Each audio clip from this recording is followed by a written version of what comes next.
Hello friends, मैं हूं सन्मय प्रकाश और आपका स्वागत है यूट्यूब चैनल सरकारी जॉब न्यूज़ में। तो कई महत्वपूर्ण टॉपिक्स हैं आज के इस करंट वीडियो में, लेकिन सबसे जो ज़रूरी और महत्वपूर्ण है वो है सुनीता विलियम्स का पृथ्वी पर वापस आना। तो बहुत सारे आपके मन में सवाल होंगे आपके एग्जामिनेशन के पॉइंट ऑफ व्यू से भी, तो सबका जवाब मैं आपको देने की कोशिश करूँगा इस वीडियो के ज़रिए। तो शुरू करते हैं और पहला क्वेश्चन लेते हैं, एक सिंपल सा प्रश्न। भारतीय मूल की अमेरिकी एस्ट्रोनॉट का नाम बताएं जो 8 दिन के लिए इंटरनेशनल स्पेस स्टेशन यानी आईएसएस गई थी, लेकिन पृथ्वी पर लौटने में 9 महीने से भी ज़्यादा दिन लग गए। 9 महीने 14 दिन। क्या होगा आंसर इसका? सुनीता विलियम्स। ठीक है, सबको पता होगा, लेकिन आज से 6 महीने बाद, साल भर बाद जब आपका एग्जामिनेशन होगा तो भी आपको याद रखना है सुनीता विलियम्स। ओके, न्यूज़ आप देख रहे हैं। तो भारतीय मूल की अमेरिकी एस्ट्रोनॉट सुनीता विलियम और अमेरिकी बुच विल्मोर ये गए थे कब? इंटरनेशनल स्पेस स्टेशन पर। ये जो स्पेस स्टेशन देख रहे हैं आप, 5 जून 2024 को। लेकिन जिस स्पेस क्राफ्ट से गए थे उसमें खराबी आ गई थी। क्या खराबी आई थी आगे मैं बताऊंगा। तो 8 दिन का जो मिशन है वो 9 महीने और 14 दिन लग गए। ठीक है, और इस तरीके से यहाँ से स्पेस एक्स के द्वारा एक ड्रैगन भेजा गया, ड्रैगन क्रू का ये स्पेस क्राफ्ट, और उसमें 2 अंतरिक्ष यात्री थे और वो वहाँ पर पहुँचे। और फिर 2 पहले से थे, यानी सुनीता विलियम और विल, तो वो दोनों यानी वो चारों जो है ना वो वापस आ गए। उनके साथ 2 और थे एस्ट्रोनॉट, एक तो अमेरिका के निक हेग और रूस के एलेक्सांद्र गुरबोनोव, ये नाम था उनका। और भारतीय समयानुसार 19 मार्च के सुबह 3:27 पर फ्लोरिडा के तट पर यानी समुद्र में अमेरिका में ये लैंडिंग हुई है। और ये चारों जो है वो एक दिन पहले यानी 18 मार्च को इंटरनेशनल स्पेस स्टेशन से रवाना हुए थे और आने में 17 घंटे का वक्त लगा है। स्पेसक्राफ्ट के धरती के वायुमंडल में प्रवेश करते समय इसका जो टेम्परेचर था वो 1650 डिग्री सेल्सियस से भी ज़्यादा हो गया था। करीब 7 मिनट तक कम्युनिकेशन जो है ना वो ब्लैकआउट रहा, कम्युनिकेशन रहा ही नहीं, यानी कोई कांटेक्ट ही नहीं रहा। लेकिन फिर सकुशल वापसी हो गई।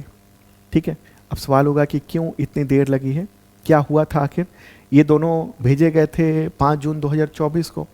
मिशन का उद्देश्य ये था कि बोइंग का जो एक स्टार लाइनर स्पेस क्राफ्ट था उसकी टेस्टिंग होनी थी कि ये दोनों जा रहे हैं फिर वापस आ सकते हैं, तो ये कितनी क्षमता है इसकी ये टेस्ट करने की। ठीक है, अब हुआ यूँ कि वहाँ पर तो ये पहुँच गए, लेकिन जब इनको लौटना था तो अब ये पता चला कि उसमें खराबी आ गई है, उसके थ्रस्टर में दिक्कत आ गई थी और शुरू में हीलियम लीक हो गया था। ये जो हीलियम है ना वो लीक हो गया था, और हीलियम लीक होने की वजह से क्या होगा, फिर प्रोपेलेंट जो है ना वो थ्रस्टर को पहुंचाने में उसके लिए बहुत ज़रूरी थे, ताकि जब नीचे उतरे तो उसका अपना डायरेक्शन बना ले कि किधर हमें उतरना, नहीं तो ऐसे ही सीधे गिर जाएगा नीचे ये स्पेस क्राफ्ट। तो इस वजह से फिर जब पता चला कि ऐसा ना हो जाए कि इससे पहले जो दुर्घटना हुई वैसी कुछ ना हो जाए, तो इसी वजह से वहाँ पर रोक दिया गया कि चलिए आप वहीं पर रुकिए फ़िलहाल। और ये 9 महीने 14 दिन लंबा वक्त लग गया। और इनको वापस लाने के लिए नासा ने किसकी जिम्मेदारी दी? एलन मस्क की कंपनी स्पेस एक्स को ये जिम्मेदारी दी थी। वापस लौटने का क्या प्रोसीजर होता है?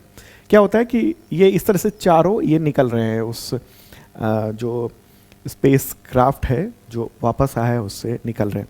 तो आप देख रहे हैं ना, सबने सूट पहना हुआ है खास तरह का, सफ़ेद कलर का सूट है, अलग अलग कलर का होता है। तो ये सफ़ेद वाला है, इसको स्पेस एक्स ने ही बनाया हुआ है। तो प्रेशर ये सूट पहनते हैं, प्रेशर सूट कहा जाता है, ताकि अगर उस स्पेस क्राफ्ट में लीकेज हो गया, अगर वहाँ पर हवा नहीं रह पाया, तो बॉडी जो है ना वो टिक सके, रह सके।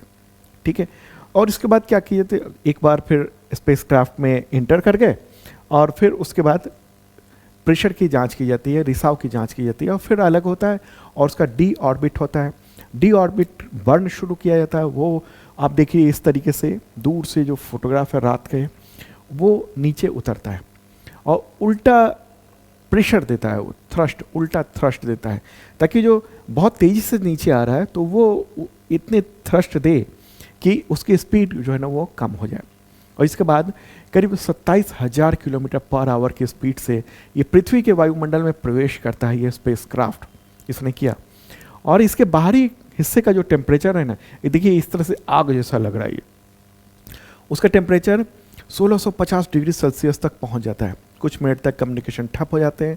करीब 18,000 फीट की ऊंचाई पर 2 पैराशूट खुलते हैं, फिर 6,000 की फीट पर 4 पैराशूट खुलते हैं, और इस तरह से फिर नीचे आते आते इसकी स्पीड हो जाती है 24 किलोमीटर पर आवर। और जब उतरता है समुद्र में ये स्पेस क्राफ्ट, तो इसको स्प्लैश डाउन कहा जाता है। ओके, उसका फिर रिकवरी के लिए पूरी टीम जाती है यहाँ पर, वहाँ शिप रहते हैं, और उसके बाद फिर वहाँ गैस की जांच होती है, टेम्परेचर की जांच होती है, फिर उस पर चढ़ कर देखते हैं कि ठीक हालत है कि नहीं, और फिर एस्ट्रोनॉट्स को बाहर निकाला जाता है इस तरीके से। ठीक है, और इस तरीके से क्यों निकाला जाता है ये बैठकर, वो भी मैं आगे बताऊंगा। तो सुनीता विलियम्स ने शानदार काम किया है, उन्होंने नया रिकॉर्ड बना दिया। अब तक वो टोटल 9 बार जो है ना वो स्पेस वॉक कर चुकी हैं, टोटल 9 टाइम्स। ठीक है, टोटल कितने बार? 9 बार वो स्पेस वॉक कर चुकी हैं। और अगर हम टोटल आवर्स देखेंगे ना कि कितने घंटे उन्होंने स्पेस वॉक कर लिया है, तो 62 आवर्स 6 मिनट का स्पेस वॉक होता है। और ये किसी भी महिला अंतरिक्ष यात्री के द्वारा सबसे अधिक स्पेस वॉक का रिकॉर्ड है। जनवरी 2025 में उन्होंने स्पेस वॉक भी किया था 5 घंटे 26 मिनट का, और दूसरी बार 6 घंटे का स्पेस वॉक किया था। स्पेस वॉक का क्या मतलब हुआ? मतलब ये हुआ कि स्पेस स्टेशन से निकल कर और बाहर आएँ और जो मरम्मत वगैरह का काम है वो करें, और ये लॉक रहता है पूरा, ताकि आप अंतरिक्ष में खो न जाएं, दूर ना चले जाएं। ठीक है, और इन्होंने बहुत सारे, इन दोनों ने करीब 150 से अधिक वैज्ञानिक प्रयोग किए।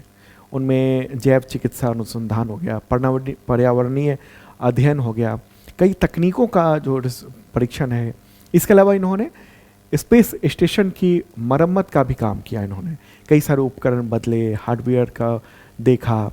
ISS जो है ना, इंटरनेशनल स्पेस स्टेशन, वो एक फुटबॉल मैदान के आकार के बराबर का लगभग होता है। ओके, और इसको सुचारू रूप से चलाने के लिए लगातार मेंटेनेंस की ज़रूरत पड़ती है। ठीक है, तो इन दोनों, जो ये दोनों वहाँ पर गए हैं ना, ये आगे बहुत उपयोगी साबित होने वाला है। कैसे? देखिए, सुनीता विलियम्स और विल्मोर जो है ना, वो अंतरिक्ष में लंबे समय तक रहने पर मतलब शरीर पर क्या प्रभाव पड़ता है, इसके लिए ये बहुत उपयोगी हो सकते हैं। ISS पर इतना समय बिताने के लिए उनको पहले से ट्रेनिंग नहीं दी गई थी, ये तो अप्रत्याशित था ना। 8 दिन के लिए गई थी और 9 महीने 14 दिन रह गई, तो उनके शरीर ने किस तरीके से प्रतिक्रिया की और क्या स्थिति रही, तो ये सब जो है ना वो पता चलेगा। एक और बात और है कि नासा और अन्य जो अंतरिक्ष एजेंसियां हैं, वो चांद पर एक अस्थायी साइंटिफिक बेस बनाना चाहती हैं, और उसके लिए मनुष्यों को वहाँ रहना पड़ेगा। तो इससे ये भी पता चलेगा कि लंबे समय तक रहने से स्वास्थ्य पर क्या प्रभाव पड़ता है, ये सारा कुछ इससे और ज़्यादा पता चलेगा। अभी तक जो पता है उसमें यही है कि लंबे समय तक स्पेस में रहने से शरीर पर बहुत बुरा असर पड़ता है। अंतरिक्ष में हड्डियों का घनत्व और मांसपेशियों की जो गुणवत्ता है वो बहुत खराब होती है। कम गुरुत्वाकर्षण की वजह से मस्तिष्क में यानी ब्रेन में जो तरल पदार्थ हैं, लिक्विड है, वो प्रभावित होते हैं, और लंबे समय तक रहने से मस्तिष्क की, ब्रेन की जो संरचना है उस पर भी बुरा असर आ सकता है। अब तक ऐसी बात है, लेकिन ये लंबा समय है, तो अब ये पता चलेगा कि एक्चुअल में क्या हुआ। लंबे समय तक रहने से हार्ट रोग का भी खतरा रहता है। ठीक है, तो ये पता चलेगा कि मानसिक और शारीरिक रूप से क्या असर इन पर हुआ है। ओके, अब ये जानकारी मिलेगी। और आपने देखा होगा कि ये बैठ कर आ रहे हैं, क्यों? क्योंकि स्पेस में रहने पर, अंतरिक्ष स्टेशन पर रहने पर, वहाँ ग्रेविटी तो है नहीं, तो सब कुछ उड़ता हुआ है। ठीक है, तो अब क्या इनको चलने की भी ट्रेनिंग देनी होगी फिर से। ठीक है, बहुत सारी आदतें इनकी बदल गई होंगी, जैसे ये खड़ा होना, खड़े होकर चलना, दौड़ना, अब ये सब की ट्रेनिंग होगी, कई महीने की ट्रेनिंग होगी इनकी। इनको पूरे एक्सरसाइज करना पड़ेगा, तब जाकर ये नॉर्मल जो ह्यूमन है उसके जैसा वो चल पाएंगे, कुछ कर पाएंगे। अब जैसे ग्लास ही उठाया उन्होंने और छोड़ देंगे। कई बार ऐसे हुए हैं जो एस्ट्रोनॉट अंतरिक्ष में गए, उसका वहाँ वापस आए और भूल ही गए कि एक ग्लास को उठाने के बाद उसको पकड़े रहना होता है, क्योंकि अंतरिक्ष में आईएसएस में उन्होंने ग्लास पकड़ा हुआ था और छोड़ दिया था, वो वहीं अटका हुआ था क्योंकि वहाँ ग्रेविटी थी नहीं। तो अब उनको ये भी याद करना है कि अब ये ग्लास मुझे पकड़े रहना है, कोई पेन पकड़े रहना है, कोई सामान हमने लिया तो छूट ना जाए हाथ से। तो बहुत सारी चीज़ें जो प्रभाव होते हैं ना, उन सब का आकलन अब किया जाएगा। और बहुत ही खुशी की बात है कि सुनीता विलियम्स जो भारतीय मूल की हैं, अब वो पृथ्वी पर सकुशल वापस आ गई हैं, कोई दुर्घटना नहीं हुई है, बहुत ही अच्छी बात है। और पूरे विज्ञान जगत के लिए, और भारतीय मूल की हैं तो भारत के लिए भी ये बड़ी गर्व का क्षण है, बहुत ही खुशी का लम्हा है। चलिए आगे बढ़ते हैं और अगला एक और क्वेश्चन लेते हैं, हालांकि इसके बारे में मैं पहले बता चुका हूँ। क्वेश्चन यहाँ पर होगा, सर्वाधिक घंटों का स्पेस वॉक का महिलाओं का रिकॉर्ड किस महिला एस्ट्रोनॉट्स ने बनाया है? आंसर क्या होगा? सुनीता विलियम्स। मैंने पहले ही आपको बताया कि अब तक वो 9 बार स्पेस वॉक की है उन्होंने, और ये संख्या जो है ना किसी महिला के द्वारा मतलब दूसरी सबसे अधिक है। और आपको बताऊं कि अब तक वो 9 बार में 62 आवर 6 मिनट के स्पेस वॉक कर चुकी हैं, जो किसी महिला के द्वारा किया जाने वाला सबसे ज़्यादा लंबे समय तक ये स्पेस वॉक का रिकॉर्ड है। ठीक है, तो ये महत्वपूर्ण बात रही। चलिए आगे बढ़ते हैं और अगला क्वेश्चन लेते हैं। काफ़ी महत्वपूर्ण प्रश्न है ये। उससे पहले बताऊं कि जो भी आपने सुना देखा उसका पीडीएफ अवेलेबल है इस डिस्क्रिप्शन में, हिंदी और इंग्लिश दोनों लैंग्वेज में है। और अगर आप लंबी तैयारी करना चाहते हैं करंट अफेयर्स की, 2 तरह के मेंबरशिप प्लान है, एक आईएसपीसीएस मेंबरशिप प्लान है और दूसरा है बेसिक मेंबरशिप प्लान। एक आईएसपीसीएस मेंबरशिप प्लान और दूसरा है बेसिक मेंबरशिप प्लान, और इन सब के जरिए करंट अफेयर्स की शानदार तैयारी हो जाती है। आईएसपीसीएस वाला जो है ना वो यूपीएससी पीसीएस लेवल का है, और दूसरा है बेसिक लेवल का जो कि railway, police, teacher, assessee in सब के लेवल का है करंट अफेयर्स का। तो आप तैयारी कर सकते हैं। शार्प लर्निंग ऐप है, इस वीडियो के डिस्क्रिप्शन में मैंने लिंक दे दिया है, या फिर आप गूगल प्ले पर जाइए, वहाँ सर्च कीजिए शार्प लर्निंग, या फिर सन्मय प्रकाश सर्च कर लेंगे तो भी शार्प लर्निंग ऐप आपको दिख जाएगा। और इसमें मिलता क्या है, इस मेंबरशिप प्लान में पिछले 2 सालों के कंटेंट मिल जाते हैं और अगले 1 साल तक अपडेट मिलता है करंट अफेयर्स का, वीडियो, टेस्ट, पीडीएफ और संबंधित एग्जामिनेशन के टेस्ट सीरीज भी देता हूं मैं। और इसमें पीडीएफ खास तरह का होता है, पीडीएफ जो है ना वो 1 लाइनर एमसीक्यू नोट्स होता है, जो कि वीकली, मंथली, क्वार्टरली, ईयरली होता है। बहुत काम आने वाला है आपके। ज्वाइन कर सकते हैं membership plan, sharp learning app है इस वीडियो के डिस्क्रिप्शन में। और हाँ, आपको बताऊं कि कई सारे कोर्सेज चल रहे हैं शार्प लर्निंग ऐप पर। बिहार सिपाही भर्ती जिसकी बम्पर वैकेंसी है, तो उसके प्राइसेस बहुत कम है, बस 2 दिन में ये प्राइसेस बढ़ जाएंगे, ज्वाइन कर सकते हैं। सभी पूरे सिलेबस की तैयारी कराई जाएगी और टेस्ट सीरीज वगैरह भी मिलेगा, सब कुछ पूरा ओके, बहुत मामूली से प्राइस में। रेलवे ग्रुप डी के लिए ये बैच लगभग फुल होने वाला है, बहुत ही कम प्राइस है। तो अगर आप तैयारी कर रहे हैं, आपके जानने वाले, तो ज्वाइन करवा सकते हैं। पूरी सिलेबस की तैयारी होगी, करंट अफेयर्स भी मैं पढ़ाऊंगा। ये इंडियन ज्योग्राफी का स्पेशल बैच है जो चल रहा है, जो भी ज्वाइन कर सकते हैं। 71 बीपीएससी का फाउंडेशन बैच है 4, 3 बैच ऑलरेडी पहले से चल रहे थे, अब 4था बैच है, तो ये भी ज्वाइन कर सकते हैं। खासतौर पर जीएस के लिए है, ठीक है। 71 बीपीएससी की पूरी तैयारी जीएस की हो जाएगी। तो शार्प लर्निंग ऐप है, इस वीडियो के डिस्क्रिप्शन में आप देख लेना। अगला क्वेश्चन होगा, यूनेस्को ने किन स्थलों को विश्व धरोहर स्थलों की अस्थायी सूची में शामिल किया है, जिससे भारत में इसकी संख्या 62 हो गई है? आंसर क्या होगा? उपरोक्त सभी। ये टोटल 6 हैं जिनको अस्थायी सूची में शामिल किया गया है, और ये लिस्ट रही, ठीक है। और इससे ये संख्या बढ़कर 62 हो गई है। अस्थायी सूची में ना संख्या घटती बढ़ती रहती है, जैसे कि कुछ जो है वो अस्थायी सूची में चले जाते हैं और कुछ नए आ जाते हैं, ठीक है। तो इनमें कौन कौन है, ये पूरी लिस्ट में एक एक करके मैं आपको बता देना चाहता हूँ। एक है, क्या है वो है कांकेर घाटी राष्ट्रीय उद्यान, ये छत्तीसगढ़ में है, और बस्तर जिला है ना उसी के जगदलपुर में स्थित है, और पार्क का नाम कांकेर नदी के नाम से लिया गया है, और ये वन्य जीव संरक्षण अधिनियम के तहत 1972 के तहत ये राष्ट्रीय उद्यान है, ये फैला हुआ है, ठीक है। दूसरा क्या है अस्थायी सूची में ना शामिल, तो मुदुगल मेगालिथिक मेनहिरी, ये तेलंगाना में है, और तेलंगाना के एक गांव है मुदुगल, तो वहाँ पर ये कृष्णा नदी के तट के पास स्थित है। इसमें एक छोटी पहाड़ी है, और मतलब काफ़ी पुराना ये कुछ स्ट्रक्चर बना हुआ है, और तो करीब बताया जाता है कि 3,500 से 4,000 साल पहले ये बना हुआ एक खास अवशेष है स्ट्रक्चर का। ओके, और क्या है, मौर्य मार्ग यानी ये मौर्य वंश जो था उसके समय के साथ अशोक के शिलालेख हैं, वो जैसे कहाँ कहाँ पर है, वो बिहार में, उत्तर प्रदेश में, मध्य प्रदेश, दिल्ली, कर्नाटक, आंध्र प्रदेश, गुजरात, इन सब में ये स्थित है ये सब चीज़ें। ठीक है, तो मौर्य वंश के तीसरे जो शासक थे उनका नाम क्या था, सम्राट अशोक।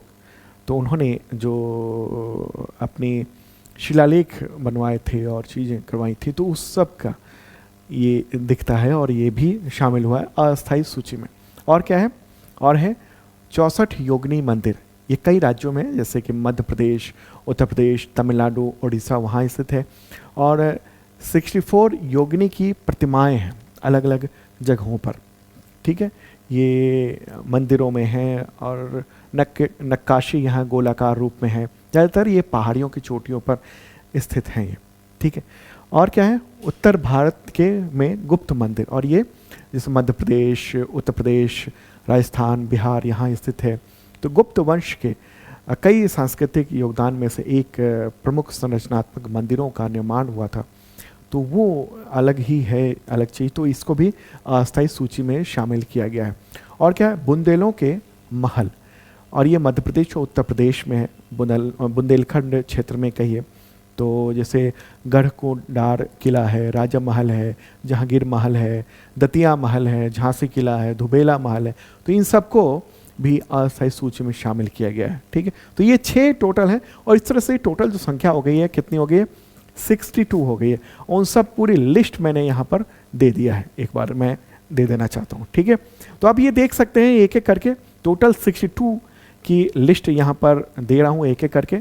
ठीक है, तो इसका पीडीएफ में मैंने पूरा लिस्ट दिया है, पीडीएफ में भी देख सकते हैं आप, वहाँ से आप डाउनलोड कर लेना पीडीएफ। ओके, इस वीडियो डिस्क्रिप्शन में है और शार्प लर्निंग ऐप पर भी अवेलेबल है। और अब देख लेते हैं कि यूनेस्को की वर्ल्ड हेरिटेज साइट कितनी है अस्थाई, तो टोटल कितनी है, 43 है, टोटल 43 है। ठीक है, और कौन कौन से लिस्ट है, ये इसकी भी मैंने लिस्ट दे दी है अपडेट। ओके, तो ये सारे पूरे लिस्ट आप देख रहे हैं 28 तक, और क्या है ये 43 तक, टोटल ये यूनेस्को वर्ल्ड हेरिटेज साइट अस्थाई लिस्ट ये 43 है। और ये कौन जारी करता है, तो यूनेस्को जारी करता है, उसका मुख्यालय कहाँ है, पेरिस फ्रांस में स्थित है, स्थापना हुई थी 1945 में। आगे बढ़ते हैं, और दोस्तों पसंद आ रहा हो तो लाइक बटन दबाइएगा, शेयर कर दीजिए अपने दोस्तों को, और अगर आपने अब तक इस चैनल को सब्सक्राइब नहीं किया तो वो भी कर लेना ज़रूर। क्वेश्चन होगा यहाँ पर, फरवरी 2025 में देश में खुदरा मुद्रा स्फीति यानी रिटेल इन्फ्लेशन कितनी रही है, आंसर होगा 3.61%। ठीक है, कितना, 3.61%, और ये ठीक ठाक मानी जा रही है। जो खाद्य पदार्थ हैं उनमें जो गिरावट हुई है कीमतों में, उसकी वजह से ये बताया जा रहा है। इससे पहले के महीने में ये 4.26% के आसपास हुआ करता था। तो ये डेटा किसने जारी किया है, तो एनएसओ ने जारी किया है, नेशनल स्टैटिस्टिकल ऑफिस यानी राष्ट्रीय सांख्यिकी कार्यालय, और ये Ministry of Statistics and Programme Implementation उसके अंतर्गत आता है। कैसे तय होती है खुदरा महंगाई दर, जैसे ये है, तो ये पिछले साल जो खुदरा सामानों की कीमत थी इसी टाइम में यानी का फरवरी में, तो और इस फरवरी में कितनी थी, कितना अंतर रहा है वो दिखाया था, और ये तय किया था सीपीआई के द्वारा यानी कंज्यूमर प्राइस इंडेक्स के द्वारा। इसमें खाद्य सामग्री, फल, कपड़े, जूते, घर, ईंधन, बिजली, इस सब के महंगाई की गणना की जाती है। ठीक है, महत्वपूर्ण बात है, महंगाई कैसे आपको प्रभावित करती है, तो सीधा साधा असर होता है परचेजिंग पावर से। उदाहरण के लिए अगर जैसे महंगाई 6% के आसपास है या 3.61% ही है, ठीक है, तो पिछले साल जो 100 रुपये में आप जितना सामान ले रहे थे, अब कितना हो गया उसका, अगर 3.61% महंगाई बढ़ गई तो फिर उस 100 रुपये की कीमत कितनी रह गई, इतना कम रह गया। तो इसलिए महंगाई जो है ना असर करते हैं। आरबीआई कैसे कंट्रोल करता है इसको, तो वो बाजार में रुपए के लिक्विडिटी को कंट्रोल करता है उसके ज़रिए। ठीक है, रेपो रेट को घटाता बढ़ाता रहता है। रेपो रेट एक टूल है आरबीआई के पास जिससे महंगाई को कंट्रोल करता है, महंगाई बढ़ाना घटाने का काम वो करता है। चलिए आगे बढ़ते हैं, अगला क्वेश्चन कि भारत में थोक महंगाई दर फरवरी 2025 में कितनी थी? आंसर होगा 2.38%। ठीक है, तो ये अभी मार्च में ये डेटा जारी किया गया है। किसने जारी किया है रिपोर्ट? तो department for promotion of industry and internal trade यानी DPIIT, और ये Ministry of commerce and industry के अंतर्गत आता है। तो ये जो है ना कैसे तय होता है? ये होलसेल प्राइस इंडेक्स के जरिए तय होता है। मतलब कि एक दुकानदार आपको सामान बेचने के लिए वो जो सामान होलसेल दुकानदार से खरीदता है उसमें कितना अंतर है वो देखा जाता है यहाँ पर। ठीक है, चलिए आगे बढ़ते हैं। अगला क्वेश्चन, हॉकी इंडिया के 7वें सालाना पुरस्कार 2024 समारोह में सर्वश्रेष्ठ पुरुष खिलाड़ी का बलबीर सिंह सीनियर पुरस्कार किसे दिया गया? आंसर होगा हरमनप्रीत सिंह। उनको ये अवार्ड मिला है 15 मार्च को एनुअल ये एक इवेंट में ये समारोह में ये दिया गया, क्योंकि भारतीय हॉकी ने 100 साल पूरे कर लिए, उसके जश्न भी मनाया गया। ठीक है, तो पेरिस ओलंपिक में कांस्य पदक विजेता और भारतीय हॉकी टीम के कप्तान हरमनप्रीत सिंह को ये सर्वश्रेष्ठ पुरुष खिलाड़ी का अवार्ड दिया गया है। ठीक है, और ये अवार्ड का नाम क्या है? तो ये बलबीर सिंह सीनियर पुरस्कार। अगला क्वेश्चन लेंगे, हॉकी इंडिया ने 7वें सालाना पुरस्कार 2024 समारोह में सर्वश्रेष्ठ महिला खिलाड़ी का बलबीर सिंह सीनियर पुरस्कार किसे दिया? अब ये महिला खिलाड़ी की बात हो रही है। आंसर होगा सविता पुनिया। ठीक है, दिग्गज गोलकीपर हैं और महिला हॉकी टीम की पूर्व कप्तान है सविता पुनिया, तो उनको ये अवार्ड मिला है। ठीक है, टोक्यो ओलंपिक में 2021 में जो है ना वो चौथे स्थान पर भारत रहा था। सविता पुनिया की महत्वपूर्ण भूमिका थी। ठीक है, तो कई सारे और भी अवार्ड दिए गए हैं, जैसे प्रगट सिंह पुरस्कार, वर्ष के सर्वश्रेष्ठ डिफेंडर का अवार्ड मिला अमित रोहिदास को। अजित पाल सिंह पुरस्कार सर्वश्रेष्ठ मिडफील्डर का अवार्ड मिला है हार्दिक सिंह को। धनराज पिल्ले पुरस्कार मिला है सर्वश्रेष्ठ फॉरवर्ड का अवार्ड मिला है अभिषेक को।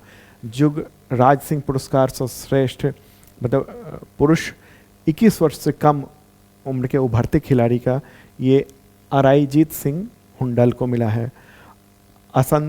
असुंता लकड़ा पुरस्कार ये महिला 21 वर्ष से कम उभरती हुई खिलाड़ी का अवार्ड मिला है दीपिका को।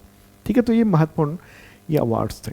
आगे बढ़ते हैं। अगला क्वेश्चन, किस प्रधानमंत्री के कार्यकाल में केंद्रीय मंत्री रह चुके देवेंद्र प्रधान का निधन हो गया 17 मार्च 2025 को? किनका?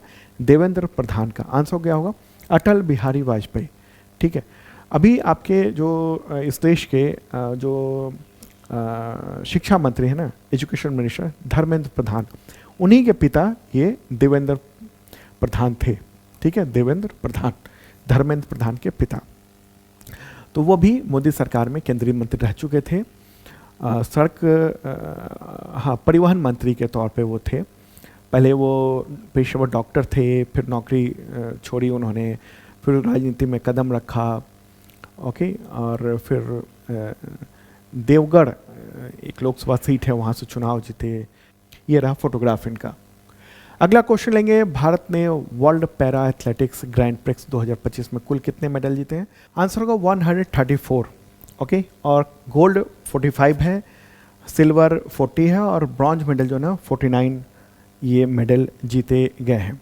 ठीक है, बेहतरीन स्थान प्राप्त किया भारत ने। और ये आयोजन प्रतियोगिता ये 11 से 13 मार्च 2025 तक जवाहरलाल नेहरू स्टेडियम में हुई है और इसमें 20 देशों के टॉप पैरा एथलीट ने हिस्सा लिया था। पैरा गेम्स क्या मतलब हुआ?